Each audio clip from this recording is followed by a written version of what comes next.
MRC நகர்லேருந்து phone பண்ணுறாங்க. இந்த கம்ப்ளைண்ட் வந்து எங்களோட ஸ்டேஷனுக்கு இது தாண்டி வராது அப்படின்றாங்க. அங்கேருந்து அடையாருக்கு ட்ரான்ஸ்ஃபர் பண்ணுறேன்றாங்க. அடையார்லேருந்து கால் பண்ணுறாங்க. இது வந்து எங்கள் ஜுடிஷியரியில் வராது, நாங்கள் வந்து திருவான்மியூருக்கு ட்ரான்ஸ்ஃபர் பண்ணுறோன்றாங்க. திருவான்மியூர்லேருந்து கால் பண்ணுறாங்க. இது எங்களுக்கும் வராதுன்றாங்க. இப்படி வந்து என் கம்ப்ளைண்ட் இப்போ வந்து எங்கே இருக்குன்னே எனக்கு தெரியல. ஸோ ஆக மொத்தம் என்னை வந்து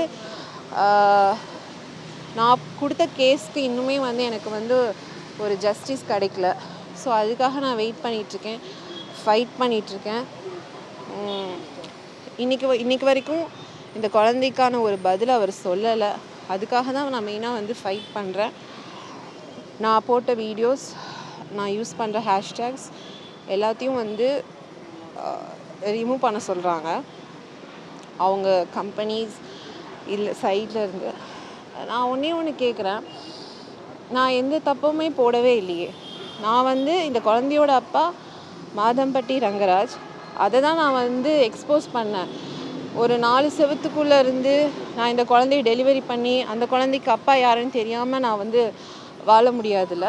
ஏன்னா அவர் என்னை கல்யாணம் பண்ணியிருக்காரு, இந்த குழந்தைக்கு அப்பா. இப்போ வரைக்கும் எனக்கு ஒரு ஆன்சர் தெரியாமல் தான் நான் வந்து இது பண்ணிகிட்ருக்கேன்.